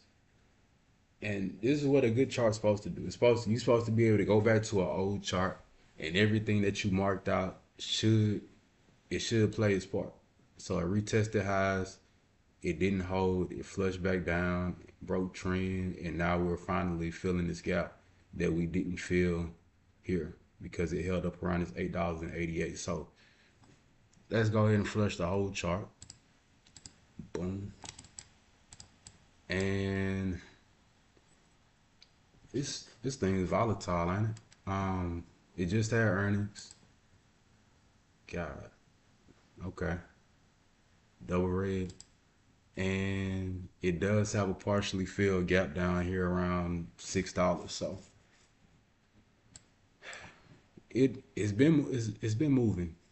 We can say that it has been moving, but it has been facing some consolidation, big levels of consolidation between 12.50 and now it looks like well it was $8, 8.65, but now we're pushing back down to the $6.70 range. So Let's put a fan on it and see how it looks. Looks like it wants to hold that giant rally it had back in November. Yeah, it's possible. That's I guess this is pretty when it good, you know? IPO in 2020 at Yeah. this 12 to, well, 11 to $10 range. And then we saw a spike and then it pushed back down. So, um, Could it be it's retesting a specific fib zone over and over again? Like these people just getting it at that level and then they're it eventually gonna end up breaking it out? it could be. It's a possibility that it could be retesting the field level. Probably on like a daily or a weekly, maybe a monthly time frame. Yeah. If we look at those bigger levels, but I think I'm gonna draw one more fan right there, and that actually lines up with my bottom deviation, so that actually works out perfect. So right now we're Archer. I do have a bottom around, let's call it 555. So somewhere around there, we probably could see that gap fill down to like that 624 level just to see that partial gap. Wait, is it a partial gap? It's close to call it. It may be. On the daily time frame? Well, I actually see a little bit better on the 4 hour, but Well, let me to see that really quick. 613. Uh, But as of right now, we're just gonna need to see if prices can reclaim this nine this $9 level. Let me write that down on Archer. ACHR. So it actually needs to reclaim that $9 level. I have a bottom around 555, $5.55. Um, we need to reclaim that $9 level, and then once we reclaim the $9 level, then we could push back up to that mid $10 range. So mid $10. And bro, this is how money is made. Like just going over charts. This is where TA's got me so far over the years. Like I said, I'm going on about 7 years of just learning how to do charts, reading books on different successful traders, and taking notes, writing down levels. Bro, being a mailman and having to trade off your phone with limited resources, alerts, and stuff like that, bro, that's like the hardest shit in the world. But yeah, I can I imagine. swear, bro, I swear No, but I really like that, honestly.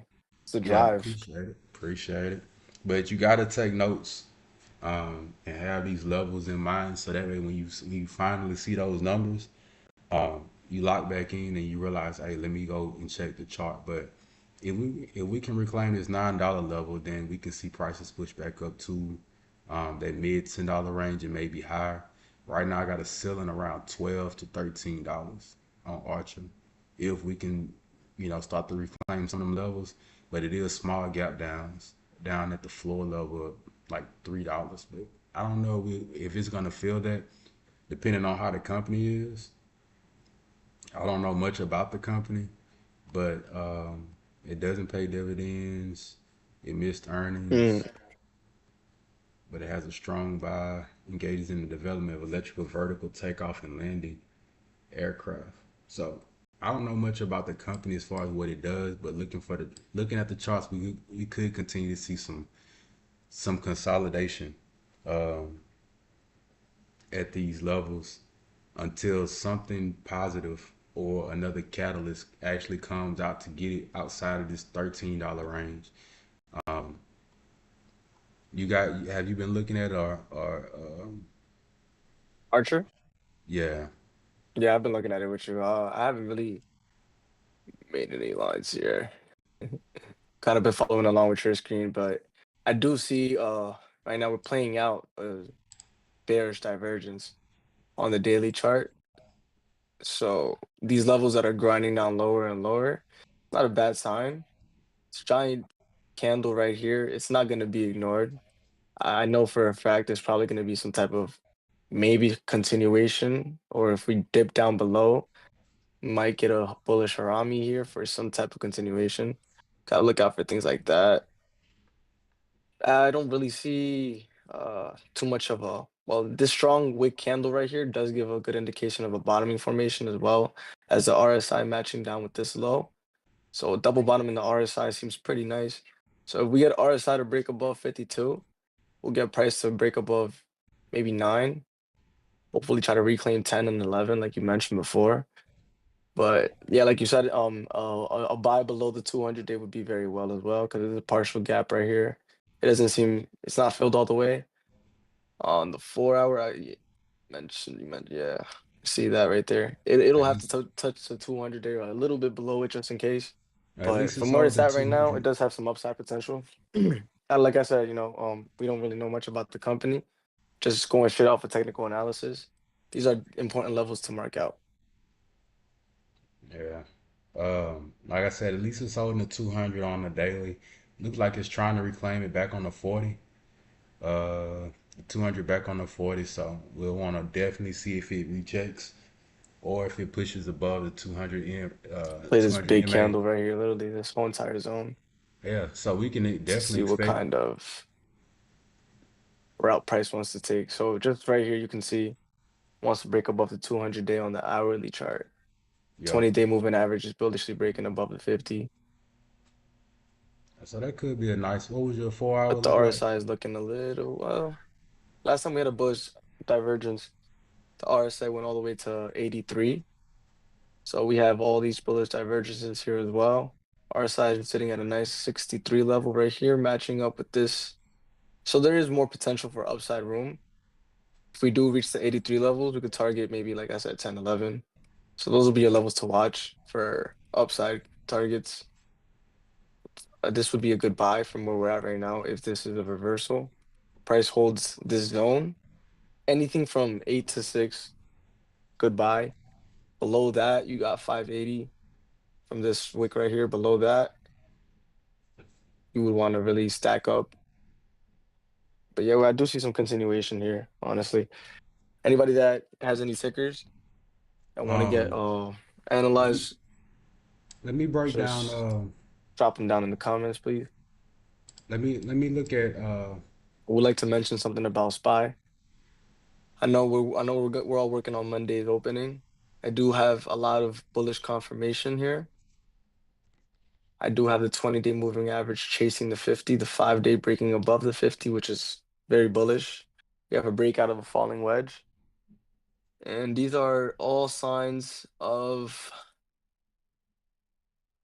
a reversal, especially coming out of the gap fill on the daily chart. If you guys check it out here, we had deep seek gap has finally been filled, and we have reversed out of it. What I do want to mention is that SPY is we're in between getting a very big move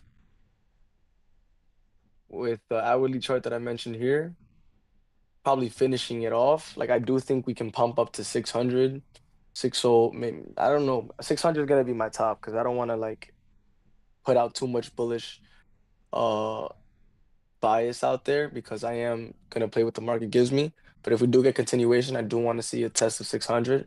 A confirmation for that would be probably a price to trace up above 597. I do want to see more bottoming here in the 4 hour. If we do get some sort of inverse head and shoulder here with this being the head, this being the left shoulder, this being the right shoulder, somewhere around here, a break above 598 would make me to lean over and try to chase for 600s. So definitely watch out for that.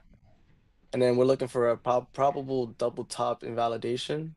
But with this daily chart right here, we do have this bearish divergence that it's possible we do get maybe a relief bounce to the 600 levels, but be cautious if we don't break hard above those levels because we could get rejected and price could continue lower. Maybe have a 200-day MA retest.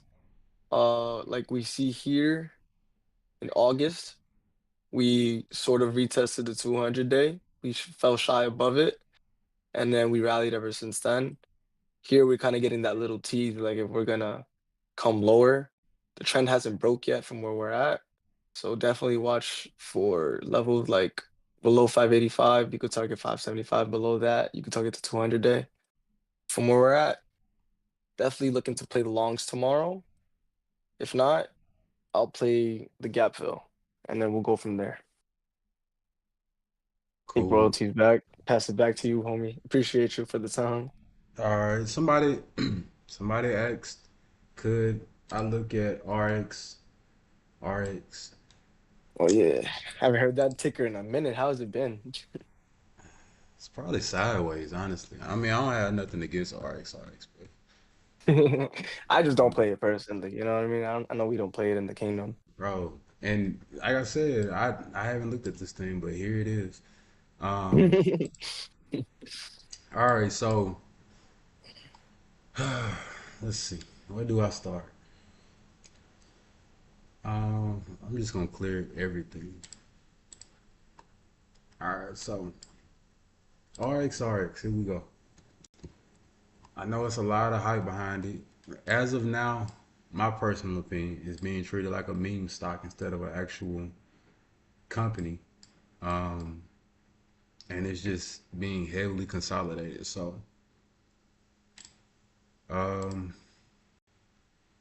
Yeah, it's trending downwards. yeah. Well, I think it's trying to find a bottom. I think it's trying to find a bottom and either break to the upside or break to the downside. For the most Yeah, part, it could go OTC. To that market eventually. I mean, we seen it with Hertz, even though Hertz supposed to have a deal with Tesla back in the day, but it never worked out. Everything's speculation until something is actually shown to the public. So, like I said, there's not much movement going on with RXRX. If you want to play it, I just drew my fan levels out for RXRX. Currently, it's a bottom around $6 or 5.97. Top around $13. Um, I wouldn't buy nowhere near $10, honestly. In my honest opinion, anywhere around that $10 range, I wouldn't buy. I'll scoop up anything at $6 or below on RSRS because it could break trend from the bottom that it's recently been finding, and it'll slowly accumulate unless it just completely drops. But sometimes it slowly accumulates below trend and then it gets back up, and then it tries to pop and make the $10 or the $13 move. So I mean, if we just go back from where it came from, let's see, the company IPO back in 2021, and since then it hasn't made very big moves to the upside since then. It got as high as $40. That might have been around the pandemic era where all the pharmaceutical companies were pushing the healthcare sector was pushing because you had vaccines and things like that. And since then, it's just kind of pushed, kind of like Moderna. If you go and look at their, I mean, vaccine companies, we stay away from those, especially with Robert Kennedy Jr. in there. As far as RXRX, like I said, I would personally say if you're gonna buy around $6, sell around $10, um, because it's gonna slowly make higher highs for the meantime. As far as the upside, there was a gap. Okay, there was a gap around $14. So I told the Discord, hey, I don't want to hear about RXRX until it hit 15, 14, $15. Other than that, when it hits six and it accumulates at these bottoms, buy it. Sell your covered calls or whatnot. But $6 is the level that it's really been holding up since 2023. So anytime it goes there, it hits a level of demand, it gets bought back up. It does have a gap right here that is broken below, but it's not one significantly um, big enough for me to say, that it's gonna make a move. Back here in 2023, this would be a move that I would consider significant considering the size of the gap, but it looked like it lined up with earnings, and I guess the earnings wasn't too great for them. So um, I have upside potential right now for RSRX up to about 14.85, $15. If it can form some type of support around here at this $13 mark, then that's when we'll see 20 and possibly see more work to the upside back up to 36 or 37. But for right now, we just have to look at it and just got to play what's in front of our faces, which is um, $6 and $10 for the consolidation on RXRX. So do not buy this at $10, and then when it flushes, you bag holding.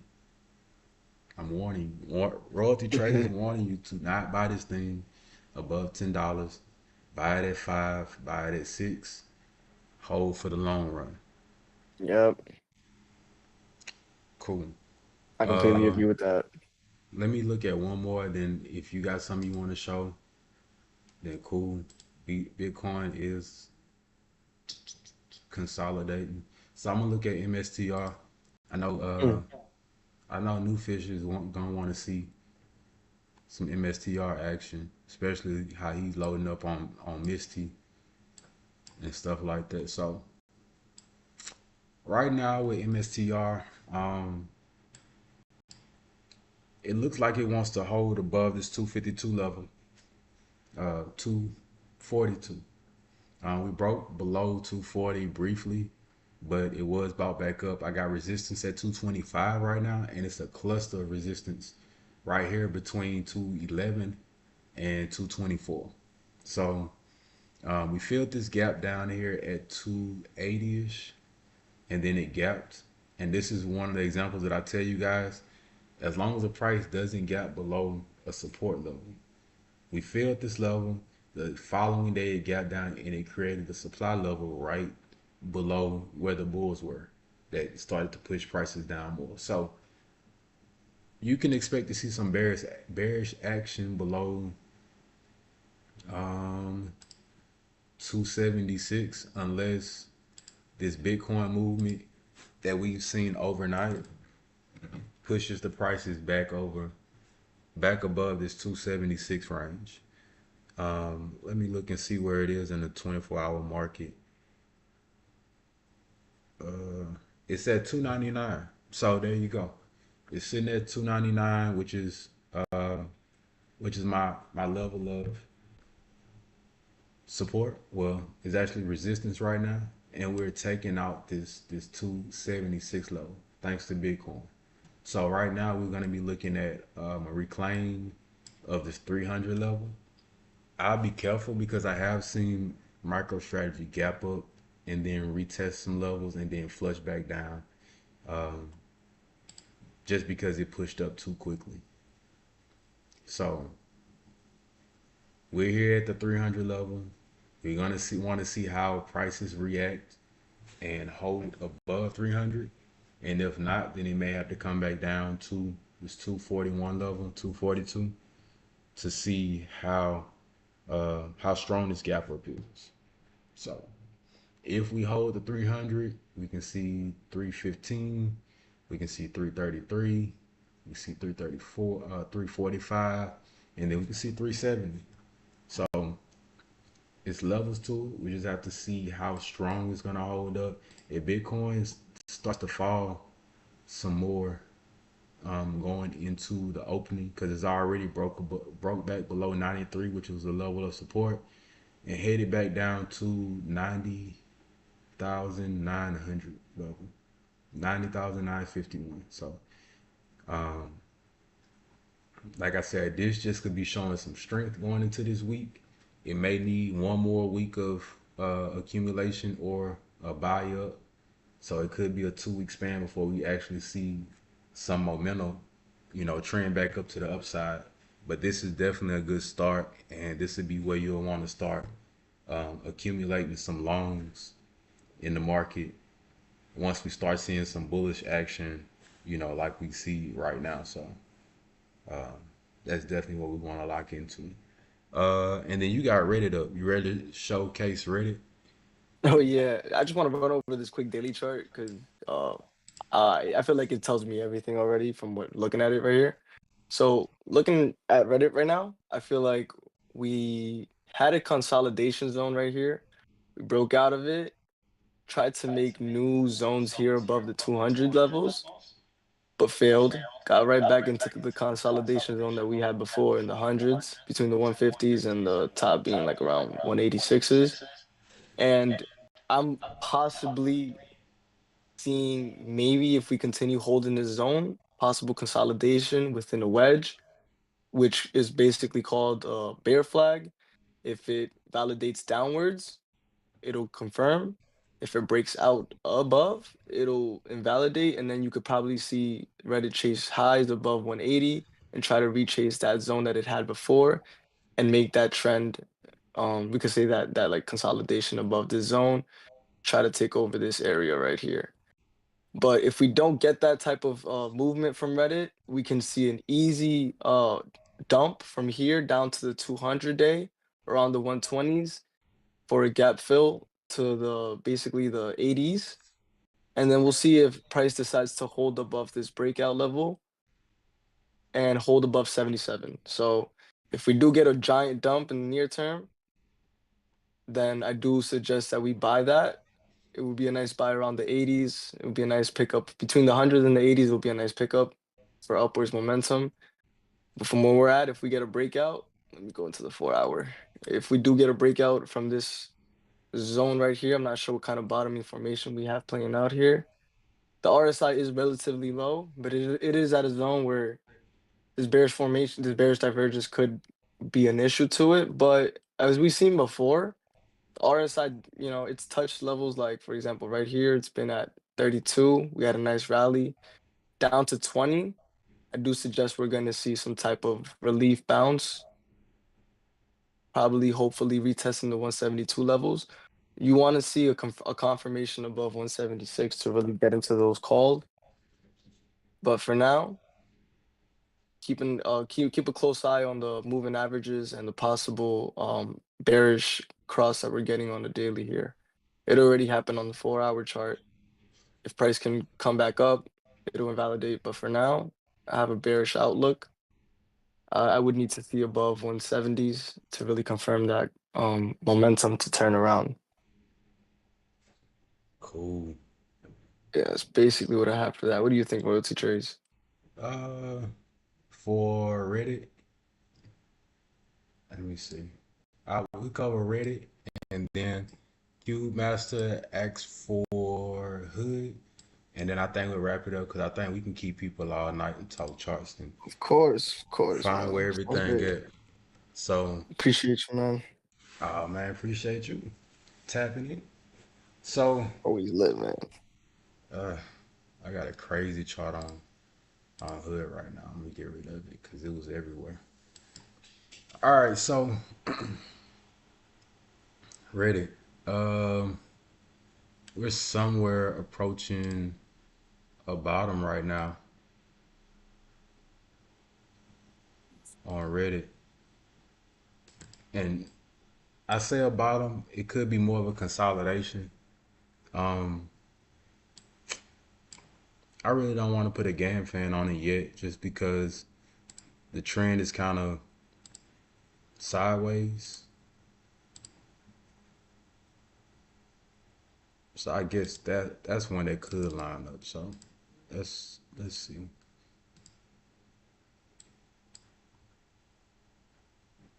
Yeah, I think that'll work.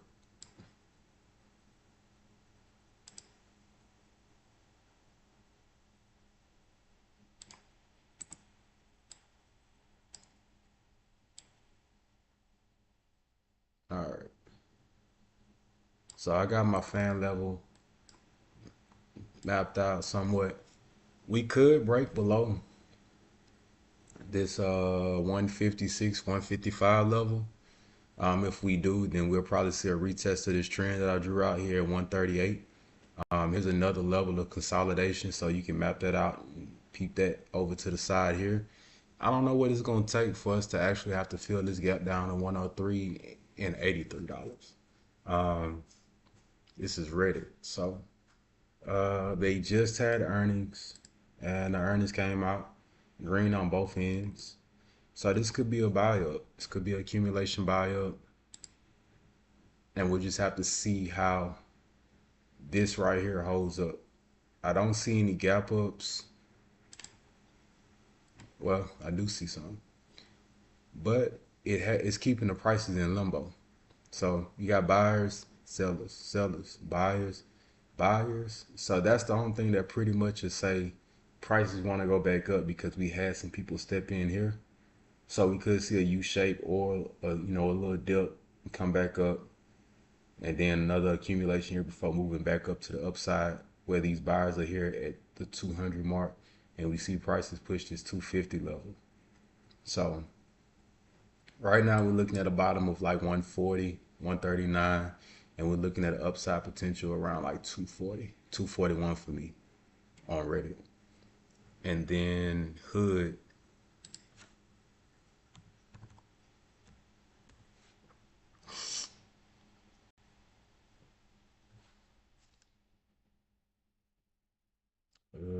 Okay. Crypto Cooler said they went down because they showed lower subs due to a Google algorithm change. I'm sure that'll do it too. So It's interesting. on Hood, this consolidation range still is holding up. We must have talked and looked at this previously because I do have some levels already drawn out. We got four different trends. One here, one rising here, another one here, then a shorter term one here. They're all aligning up with these gaps down here at 43 and at 40. So even if we break trend here, I'm still expecting these two levels to hold up very well. Cube said is up to $54 overnight. Okay, and that's good. That's actually within range of where the board should be stepping in at.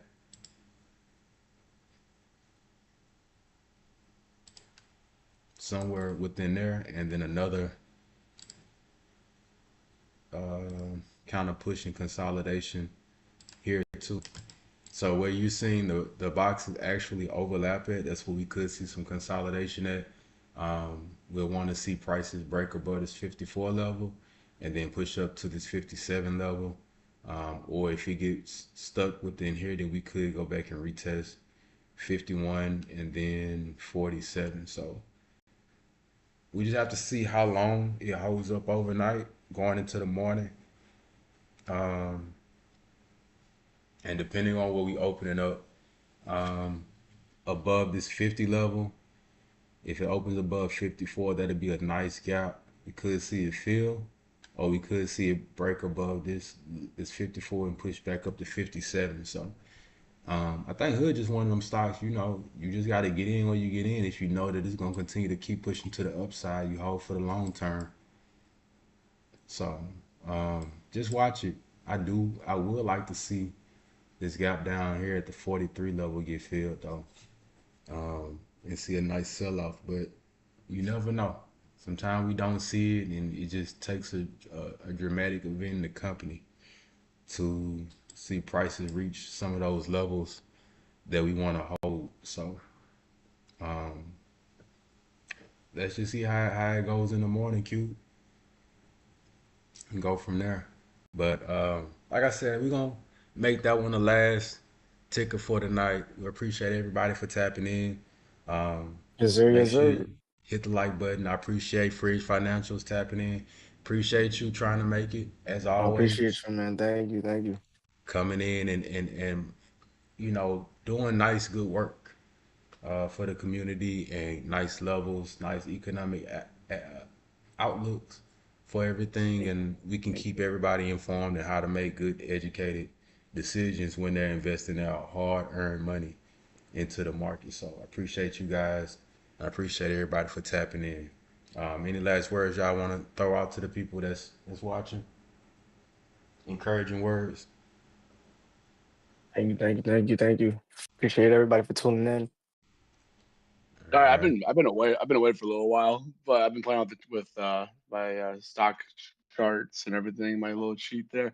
That's why you saw me in the chat talking about like, oh, interesting value of all these kind of stuff. So I was trying to be like still actively involved. So yeah, always royalty. Appreciate it. I know kind of quieted down, and I got a long day ahead of me tomorrow, so I'm kind of toned out, I think, a little bit. But I appreciate you guys as always for allowing me to be part of this. As always, I always get the financial data and analysis and everything on the economy and everything else. So Yes, I always sir. appreciate you being a part of that. For me, I'll be having a write up about the economic data probably tomorrow morning before markets open. Definitely. See how it does, and then when I'm wrong, I'll just put not financial advice, and then I'll be fine. Right, right, That's a right. little stamp of approval. Hey, Mm-hmm. definitely. Well, You we know, appreciate man. appreciate everybody for tapping in. Of course, I'll be Exactly. locking in with the pre-market analysis, whatever the market provides us, and we'll pivot from there. And hopefully, Hmm. it's time for a relief in the market and we get some moves up. Honestly, even if we dip in this market, any dip this week, I'm confident still to say buy the dip. Like, especially at these levels. The market ran hot. Well, the market really dumped, pretty hard last week. And I think we got some buying levels, and now the market's it's gonna want to attempt to see how strong this previous buy in the dip was, and it's gonna want to challenge some levels in these upcoming weeks. So I think this is even if we see a dip this week, I think that it's an opportunity to grab some more stuff. Unless something just crazy happens from this little Ukrainian president, Trump kicking people out the White House and everything. Yeah, unless we see something crazy happen from that, I think that this dip was a nice one that we needed to see just to get a market a breather. So, but we're gonna go ahead and wrap it up here. Appreciate y'all for tapping in. It's your boy Royalty Trade, Fridge Financials, trying to make it. Kingdom Cool. Podcast back, man. We'll tap in with y'all a little later. I'm out.